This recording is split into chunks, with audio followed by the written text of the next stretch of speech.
mengelola hati dari rasa iri. Jamaah sekalian, jadi berkaitan dengan rasa iri, ini merupakan, ya bisa dikatakan gawan bayi. Artinya tidak ada satupun, ya tentunya kecuali orang-orang pilihan para nabi, yang tidak terlepas atau terbebas dari sifat iri. Bahkan konflik pertama yang terjadi di kalangan manusia itu juga diawali karena rasa iri, yaitu antara Qabil dan Habil. Maka Allah berfirman di dalam surah Al-Maidah, "Watslu 'alaihim naba'a bnai Adam bil haqq id qarraba qurbanan fatuqbila min ahadihima wa lam yutaqabbal minal akhar qala la'tulannak qala innama yataqabbalullahu minal muttaqin." Dan bacakanlah kepada mereka kisah dua anak Adam, yaitu Qabil dan Habil. Waslu alaihim naba'abna Adam bil haq id qarraba qurbanan. Jadi ketika keduanya berkorban untuk menentukan siapa nanti yang mendapatkan calon istri yang lebih cantik. Jadi konflik yang pertama terjadi antara keturunan Adam itu diawali karena saat itu manusia masih terbatas, maka jodohnya ya saudaranya sendiri. Lah kebetulan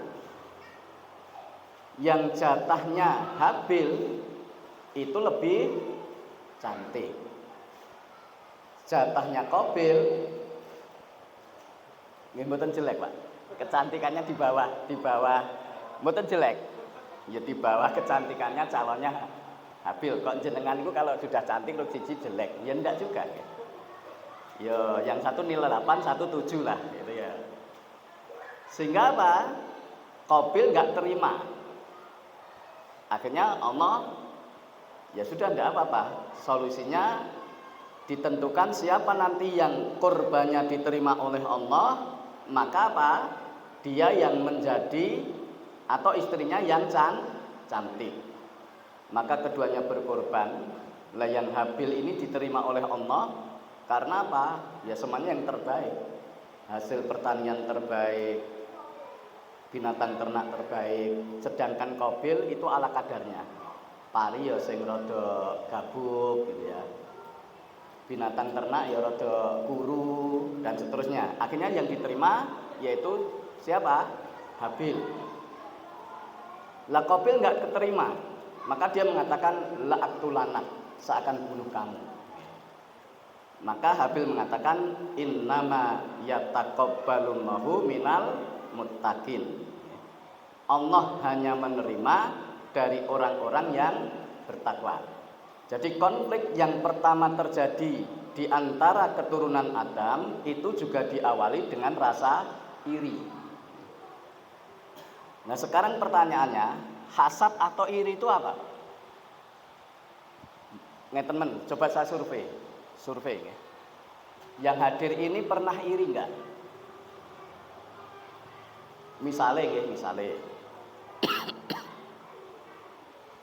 Misale tanggane jenengan bangun rumah lebih bagus.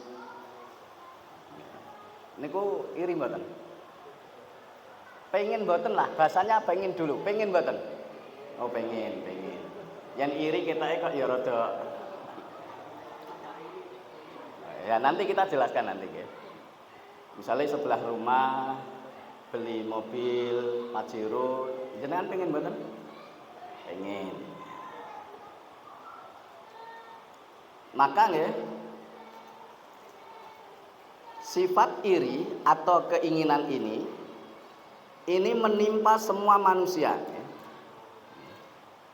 Jadi dalam kitab Subulus Salam dijelaskan bahwa kullu ibni adama hasadun wala yaduru hasadan hasadaha malam yatakalam bilisanin au yaf'al bil yadi. Semua anak Adam, semua keturunan Adam ini pasti punya rasa iri, hasad tadi. Walayaduru, tetapi selama rasa iri, rasa hasad itu disimpan di dalam hati, ya pengen, iri ya hanya disimpan di dalam hati dan tidak diucapkan dengan lisan serta tidak diteruskan, dilanjutkan dengan perbuatan, maka itu tidak apa-apa, tidak membahayakan. Nah, sekarang pengertiannya dulu, pengertian hasad itu apa? Jadi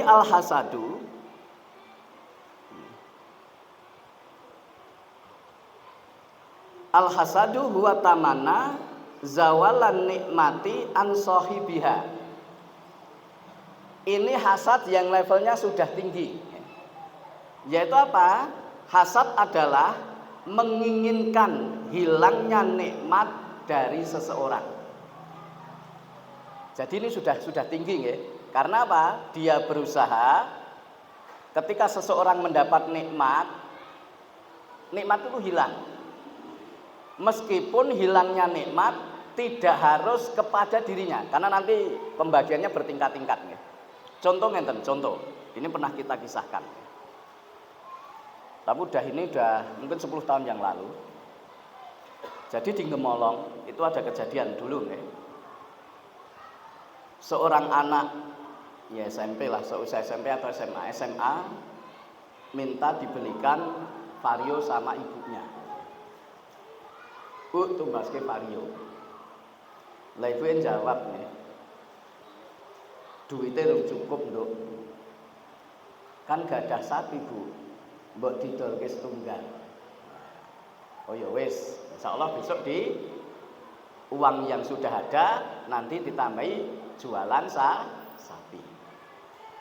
Maka saudaranya mendengar, tumbuh rasa iri ini. Dan dia buktikan, dia lanjutkan dengan perbuatan. Karena dia sudah terbayang di depan matanya, nanti ponakane tiap pagi lewat depan rumah naik apa? Vario. Akhirnya sapinya diracun.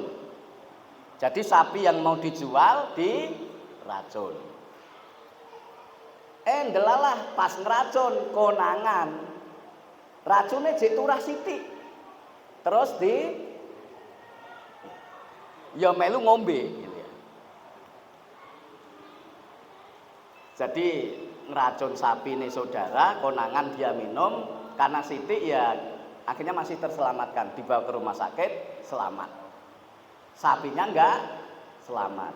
Akhirnya ponakane Rasido numpak vario. Tapi dia malunya isine pripun, Pak? Yo isin luar biasa. Karena saking isine kan pilih pengen mati, tetapi ternyata apa? Dosisnya masih terlalu rendah, akhirnya apa? Dia terselamatkan. Ini iri yang level tinggi. Maka yang kedua, menurut Ibnu Taimiyah, ini iri yang level rendah ya. Al-hasadu huwa al-bugdu wal karohatu lima yarahu min hasani halil maksudi.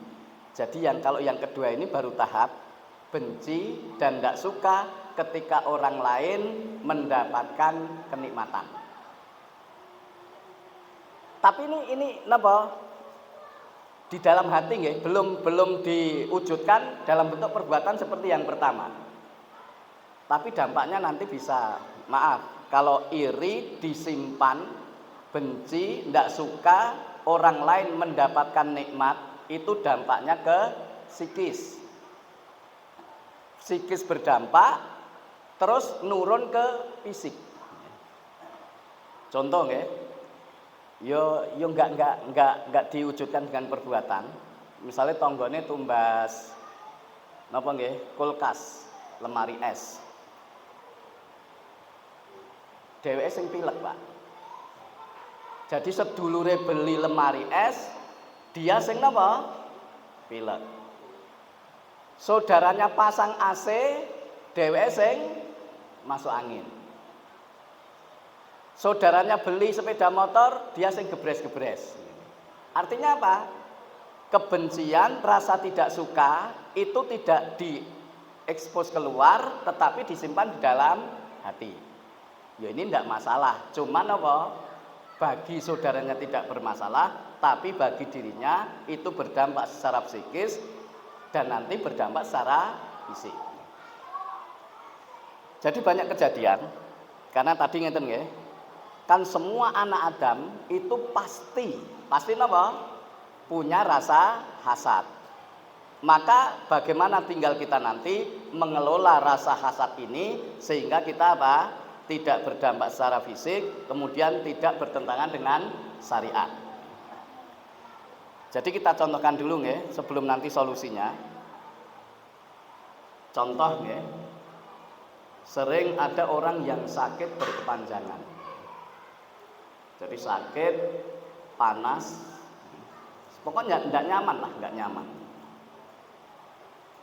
Ya sakit itu kan ada 3 macam ya, medis, non medis, kadang gabungan duanya. Jadi ada seorang ibu sakit, minta diruqyah, kita ruqyah nggak reaksi, panas, cuman punggungnya panas. Kemudian ketika saya tanya, Bu, ini tidak ada gangguan non medis. Ini akibat pikiran jenengan mikir nopo, langsung hampir pingsan ya.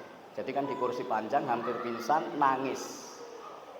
Ternyata apa? Selama ini dia memendam rasa iri ke adiknya. Nggih, sekarang saya sudah sadar. Sakit ini karena apa? Pikiran kula dhewe. Jadi kalau diruqyah itu panas. Jadi nggak ada reaksi yang frontal, cuman punggungnya panas atau bagian tubuhnya panas, itu berarti apa? Faktor pikiran. Kemudian beliau cerita nggih, "Lenten apa, Bu?" "Saya usaha napa? Jual daging sapi, usaha rame. Kemudian adik saya ikut-ikutan jual daging sapi. Lama-lama usahanya adik saya lebih maju. Maka saya berpikir yang bikin sepi itu adik saya. Jadi mikirnya sing gawe adikku, dan itu disimpan dalam hati, maka apa? Berdampak secara fisik. Jadi hati-hati nggih. Jadi iri ini bisa menumbuhkan ketidaknyamanan secara fisik. Kemudian sekarang kita solusinya seperti apa? Jadi ini di dalam kitab Subuh Salam juga nggih.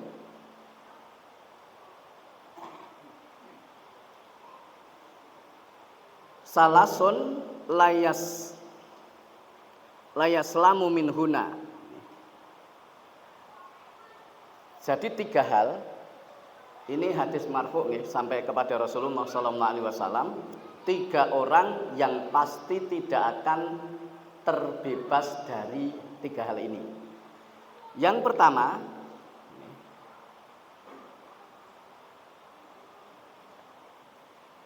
at-tayyaratun wadonu wal hasadu. Jadi yang pertama, tiaroh. Apa tiaroh? Atau tatoyur. Merasa sial, kalau dari teksnya nggih, dari aslinya sial karena suara burung. Maka termasuk di dalamnya merasa sial karena isyarat binatang. Kalau orang Jawa, binatang yang dianggap kalau ketemu sial itu apa, Pak? Napa? Gagak. Napa meleh? Ula. Napa meleh? Ketiban cecak. Napa meleh? Perenjak. Manuk perenjak neng omah ngoceh. Padahal ngimu perenjak nggih. Jadi perenjake ngoceh terus. Berarti merasa napa? Mau ada tamu. Jadi apa?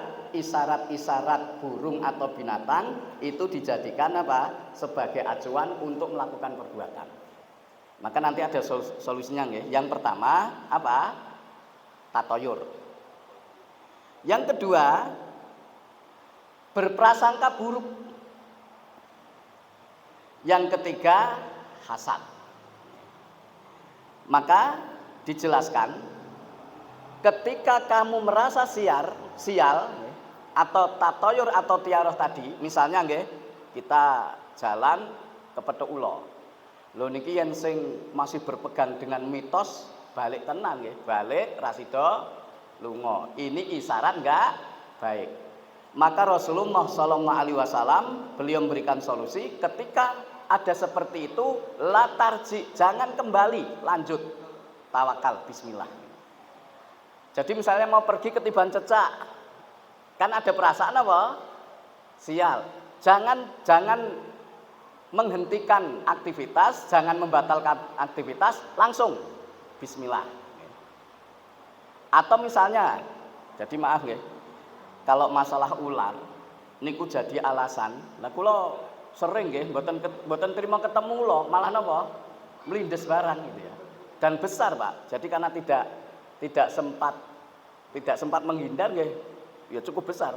Karena napa? Grunjal ini kurasa banget dari kejauhan, saya nggak sempat napa menghindar, kena. Maka menurut Rasulullah SAW, kalau kamu ada perasaan sial, misalnya karena ketemu ular dan yang lainnya, latarji, jangan kembali. Berarti apa? Lanjut. Bismillah. Kemudian yang kedua, ketika ada prasangka buruk, jangan dibenarkan. Maka kalau saya ketika meruqyah, termasuk tadi yang tidak ada reaksi, kemudian ada perasaan buruk sangka, ada kayak bisikan-bisikan yang jelek, maka sering kita sampaikan. Kan sering kali orang itu mengeluh napa? Entene wedi. Jadi mau kemana-mana takut. Ada perasaan was-was. Maka apa? Jangan dibenarkan, dikonter, dilawan dengan sebaliknya. Misalnya ya contohnya ini kejadian nyata.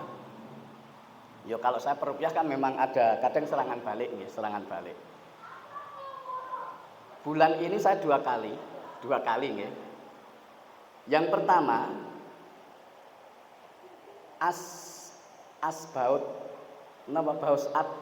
baut as roda itu lepas, Pak.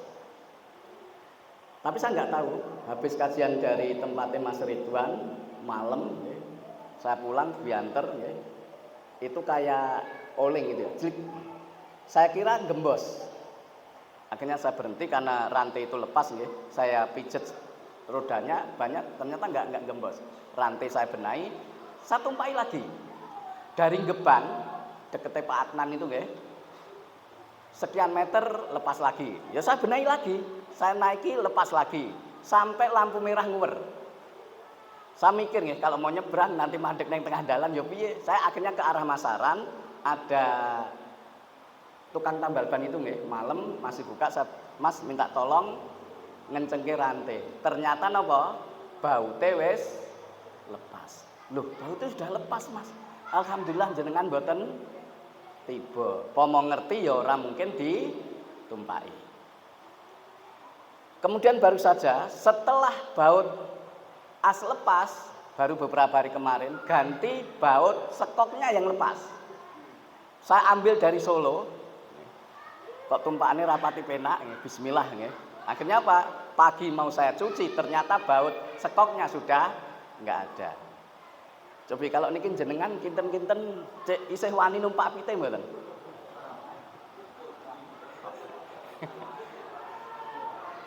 Wes ijolke wae ngoten nggih. Solusine napa? Dijolke. Ya saya bismillah ya tidak apa-apa, ya ke bengkel ya sudah dibenahi ya sudah bismillah. Ya memang ya seperti itu nggih. Jadi napa? Ketika merasa sial jangan napa? Latarji, jangan kembali. Kemudian ketika ada perasaan tidak baik atau suudzon napa? Jangan dibenarkan, dilawan dengan sebaliknya.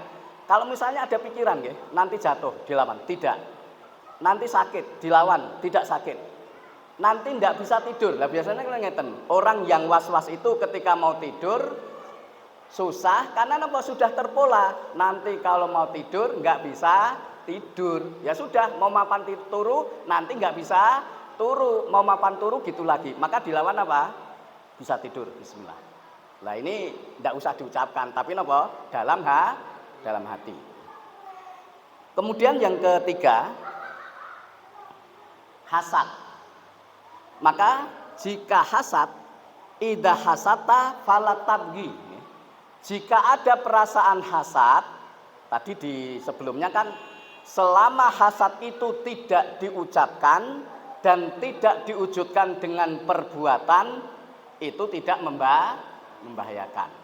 Maka di sini faidah hasata fala tabghi. Jika kamu ada perasaan iri, cukup di dalam hati, jangan berlebihan. Maksudnya apa? Dituruti perbuatan secara nyata. Contoh nggih, contoh.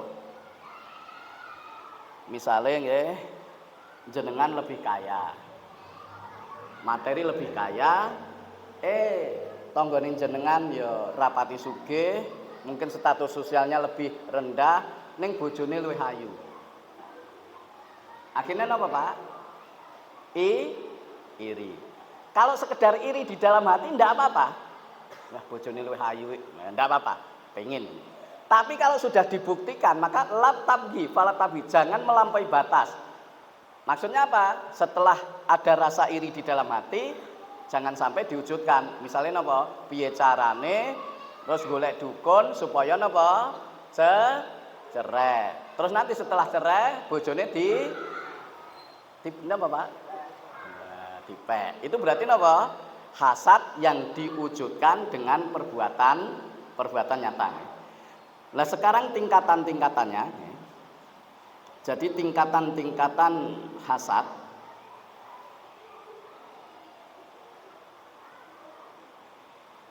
Jadi manusia berkaitan dengan hasad ini terbagi beberapa nggih.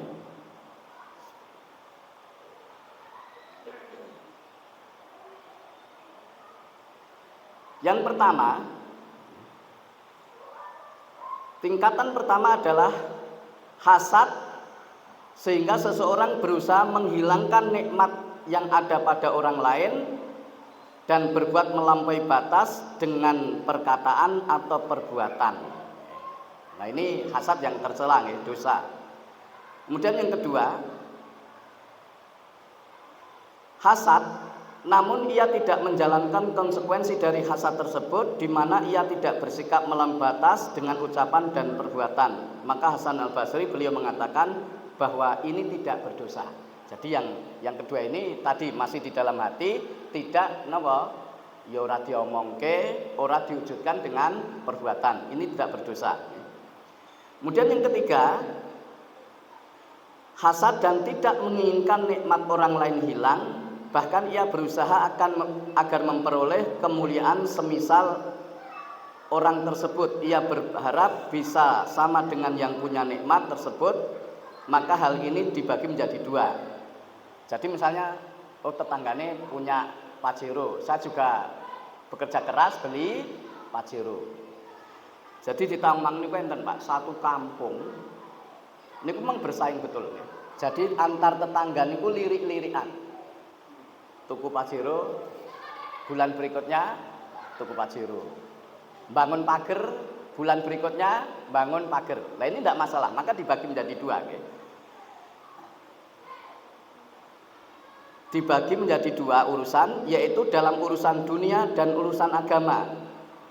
Jika kemuliaan yang dimaksud hanyalah urusan dunia, tidak ada kebaikan di dalamnya. Contohnya adalah keadaan seorang yang ingin seperti Qarun. Ya laitalana mislama utia Qaruna. Alangkah baiknya sekiranya aku diberikan seperti Qarun. Ya ndak apa-apa. Ini kalau dunia, misalnya tonggone bangun omah, saingi bangun omah. Tonggone tuku Pajero, saingi tuku Pajero, ndak apa-apa.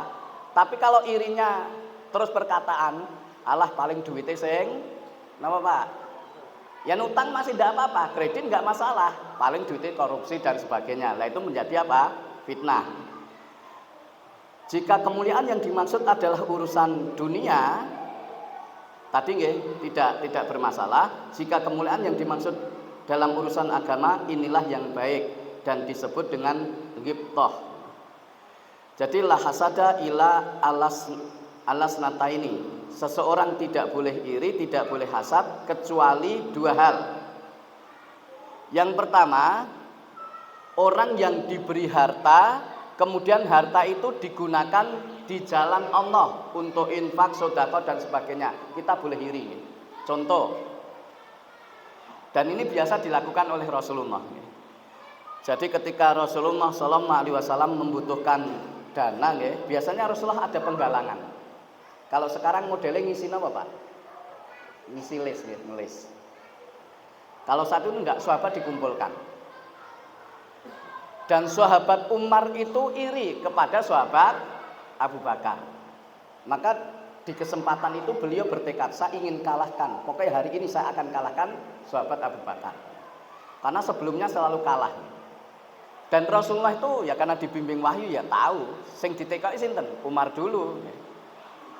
Umar, kamu mau bersedekah berapa? Sedekah berapa? Infak berapa? Maka beliau menjawab, setengah dari hartaku ya Rasulullah. Setengah niki setengah dari miliarder le, mboten setengah jenengan. Yang jenengan pinten? Mas Pur pinten Mas? 100 berarti kan 50 gitu ya. Ini ndak miliarder, bahkan triliunan gitu. Maka beliau menjawab setengah. Dan beliau yakin, optimis bisa mengalahkan siapa? Sahabat Abu Bakar. Maka ketika Rasulullah SAW ganti bertanya kepada sahabat Abu Bakar, wahai Abu Bakar, berapa yang kamu infakkan? Seluruh hartaku. Dan dari sisi kekayaan, sahabat Abu Bakar dengan Umar lebih besar sahabat Abu Bakar. Karena kan beliau yang bebaskan budak dan sebagainya. Ketika ada umat Islam yang lemah, ditindas, beliau selamatkan. Ketika ada yang seperti sahabat Sinten Bilal diperbudak, dibebaskan dan seterusnya. Maka Rasulullah bertanya, lah kalau seluruh hartamu kamu infakkan di jalan Allah, apa yang untuk keluargamu? Masih ada Allah dan Rasulnya. Jadi Allah dan Rasulnya. Maka apa? Sahabat Umar mengatakan, saya tidak akan bisa mengalahkan sahabat Abu Bakar. Karena tadi sudah beliau rancang dari rumah, ingin mengalahkan, ternyata masih kalah. Jadi yang pertama, ketika seseorang jadi geden-gedenan infak itu tidak apa-apa. Misalnya bangun, pulau 50 semen, 50 sak. Walah kok 50 sak, tak punjuli, pinten? 50 siji. Ora apa, nanti 100, enggak apa-apa nggih. Tapi memang ada. Orang yang tidak mau disebut namanya, memang ada. Bahkan kalau disebut namanya, sumbangan itu dicabut. Jadi pernah ada kejadian nih, bangun masjid besar, lantai 2 nih. Maka ada donatur mengatakan, saya lantai 2 selesai, sampai kubah dan sebagainya. Tapi tolong, satu pun tidak ada yang boleh tahu kalau donasi ini dari saya. Sing donatur ikhlas ndak ingin diketahui, sing dititipi malah ra iso amanah. Jadi sing donasi tadi nggak pengen diceritakan, sing mung dititipi malah cerita. Dhuwur kae sing anu Pak iki. Wah, beliau dengar cabut. Ya sudah, ketika selesai berapa tidak dilanjutkan. Ada. Di Plupo juga ada. Jadi kaya. Jadi napa? Ngaji itu juga awal-awal, ngaji awal. Katanya Pak, kula ajeng derek ngaji niku wedi. Wedine napa? Engko ndak kon maca Quran, aku urung iso maca. Kan ada nggih, termasuk saya dulu nggih. Saya dulu ngaji pertama, diajak temen itu nggih ngoten. Lah kula mboten dereng saged maca, mboten napa-napa, pokoke ngrungokke tok. Maka beliau ikut ngaji, kebetulan ada penggalangan dana pembebasan tanah di depan Islamic Center. senilai 500 juta. Langsung nemoni panitia. Pun Mas, kula sing bebaske 500. Tapi jangan ditulis nama saya. Let beberapa hari ketok ini Pak Kirangi misalnya tambah sithik pinten. Lah pira to? Ketoke 200 ya wis 200. Berarti pinten? 700 juta. Ora pengen disebut jenenge. Ya memang ada. Yang tipe seperti ini memang ada. Tetapi sekali lagi berlomba-lomba dalam tadi nggih, kita boleh iri kepada orang yang diberi harta berlimpah kemudian digunakan di jalan Allah. Kita boleh iri. Yang kedua, orang yang diberi ilmu Al-Qur'an kemudian diamalkan setiap hari siang malam dia baca. Bacaannya bagus, hafalannya banyak, kita boleh iri. Dan ini ada ya. Jadi ada seorang kiai, setiap ada yang konsultasi sudah sepuh, ketika pulang niku mesti dipesen, "Mbah, jenengan ngapalke Quran nggih." Yang secara logika piyai sepuh kan ngapal Quran niku apal mboten, Pak? Ndak apal. Ada yang datang lagi dipeseni lagi, "Mbah, ya Pak, jenengan ngapalke Quran sak mampune jenengan." Nggih. Lah akhirnya kan jadi berita umum lah. Akhirnya banyak yang tanya, "Mbah, kok setiap ada yang konsultasi jenengan perintahkan, jenengan pesen supaya menghafal Quran. Itu rahasianya apa?" Jadi ternyata rahasianya jangan sampai, karena dalam satu hadis nih. Jadi layam bagi lil mukminin, tidak pantas seorang mukmin mati kecuali dalam keadaan dua hal. Belajar Al-Qur'an atau mengajarkan Al-Qur'an. Berarti insya Allah ini kita OTW, Pak. OTW apa?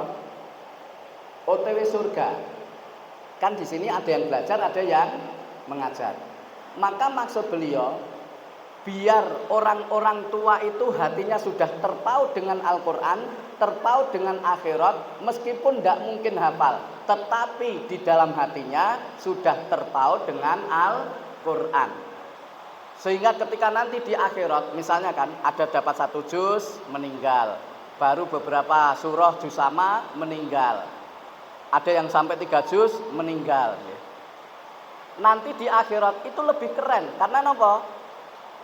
Mbah Wongso mati dalam keadaan menghafal Quran, pengen ngapalke Quran.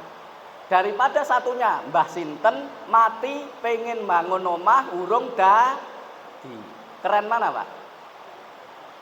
Sing siji pengen catetane nggih, si fulan pengen baca Quran, yang satu pengen bangun omah. Padha-padha ora rampung, yang satu ora rampung, sing bangun omah ya ora rampung. Tapi catetane keren sing pundi? Menghafal Quran. Maka untuk urusan-urusan yang menghafal Quran seperti ini, monggo nggih. Ada yang bacanya lebih bagus, kita iri boleh. Saya pun juga gitu nggih. Jadi kalau selama ada yang bacaannya lebih bagus dari saya, meskipun hafalan saya lebih banyak, saya tetap mundur. Pengen pilih apa? Makmum. Jadi kalau di sini ya sering kan ada Ustadz Hisam, ya beliau tetap saya suruh maju. Maka Bapak Ibu sekalian, di depan tadi sudah kita sampaikan bahwa tidak ada anak Adam yang tidak terjangkiti rasa hasad. Maka agar hati kita tidak menjadi bermasalah dengan rasa hasad tadi, yang pertama nggih, jangan diomongke. Sebab napa? Sekali diomongke, jadi misalnya kita iri kepada si fulan, kita bicarakan. Ketika sudah dibicarakan, ada peluang yang satu ini napa? Nyampaikan kepada yang dihasati. Ini bahaya. Bisa menimbulkan apa? Perselisihan di tengah masyarakat. Kemudian yang kedua, jadi ketika jangan diucapkan. Kemudian yang kedua, tidak dilanjutkan dengan perbuatan yang bersifat apa? Mendolimi. Jadi menghalangi, contoh ngeten nggih, contoh. Saya pernah ngisi kajian, dipesen saya disuruh ngisi kajian, lah yang pesen ini minta tolong kepada seseorang. Ternyata seseorang ini punya rasa hasad, tidak disampaikan ke saya. Taunya apa? Ketika acara itu ada, saya datang, mengke sing ngisi jenengan deh. Ndak ada informasi. Loh, lah kula sudah pesen ke si fulan. Mboten nih, nah ternyata melayu. Nggih, kula anu ken ngisi nika. Nah ini napa? Iri yang diwujudkan dengan apa? Perbuatan menghalangi nikmat sampai ke seseorang. Kemudian tadi berdasarkan hadis marfu tadi ada 3 hal yang seseorang tidak akan terlepas darinya. Yang pertama, merasa sial, tiaroh atau tatoyur. Maka solusinya adalah ketika kita merasa sial jangan berhenti, tetapi napa? Lanjut. Kemudian yang kedua, ketika ada perasaan tidak baik atau berburuk sangka, jangan dibenarkan dan dilawan dengan apa? Perkataan yang sebaliknya, meskipun cukup di dalam hati. Kemudian yang ketiga, ketika kita hasad, la tabghi, jangan melampaui batas. Kemudian jamaah sekalian, jadi tingkatan hasad nih, sekarang tingkatan hasad. Yang pertama, berkeinginan nikmat yang ada pada orang lain hilang meski tidak berpindah padanya. Ini yang pertama. Pokoknya nikmat yang akan datang kepada seseorang tidak sampai kesimpulan meskipun tidak berpindah kepadanya. Kemudian yang kedua, berkeinginan nikmat yang ada pada orang lain hilang, lalu berkeinginan nikmat itu berpindah kepadanya. Tadi nggih, contohnya apa? Ketika iri dengan istrinya orang lain, dia berusaha dengan cara seperti apa? Difitnah dan sebagainya, akhirnya cerai, terus istrinya dia miliki. Kemudian yang ketiga, tidak punya maksud pada nikmat orang lain, tetapi ia ingin orang lain tetap dalam keadaan yang miskin dan bodoh. Jadi yang ketiga ini, selama dia tidak melebihi dia merasa nyaman. Tetapi kalau dia sedikit ada peningkatan, dia baru merasa tidak nyaman. Kemudian yang keempat, tidak menginginkan nikmat orang lain hilang, tetapi ia ingin orang lain tetap sama dengannya. Jadi selama sih podo mobile cek podo pentere ya wis ora apa-apa. Mobile podo napa? Pajero panas njaba jero ndak apa-apa. Tetapi kalau yang satu sudah berganti, maka dia baru hasad. Kemudian yang kelima, menginginkan sama dengan orang lain tanpa menginginkan nikmat orang lain hilang. Inilah yang disebut ghibthah, sebagaimana terdapat dalam hadis berikut. Tadi yang kita sudah sampaikan, la hasada ila fisnata ini, seseorang tidak boleh hasad kecuali dalam 2 hal, rajulun atamnahu malan fasallata ala halakatihi fil haqi. Jadi orang yang diberi harta berlimpah oleh Allah kemudian disedekahkan di jalan Allah. Kemudian yang kedua, orang yang diberi ilmu Al-Qur'an, Quran dan Sunnah dan dia mengamalkannya, maka boleh dia iri. Maka inilah yang disebut dengan fastabiqul khairat. Jadi Bapak Ibu sekalian, monggo perasaan iri yang ada pada diri kita cukup kita simpan di dalam hati. Terus yang kedua, tidak diwujudkan dengan perbuatan yang menghalangi nikmat itu kepada seseorang. Semoga kita diselamatkan oleh Allah Subhanahu wa taala dari sifat hasad yang tercela. Sekali lagi, setiap anak Adam pasti terjangkiti rasa hasad, dan rasa hasad itu tidak memberikan madarat selama disimpan dalam hati dan tidak dilanjutkan dengan perbuatan. Ini yang bisa kita sampaikan, kurang lebihnya mohon maaf. Aku qouli hadza fastaghfirullah li wa lakum wa akhiru da'wana anil hamdulillahi rabbil alamin. Assalamualaikum warahmatullahi wabarakatuh.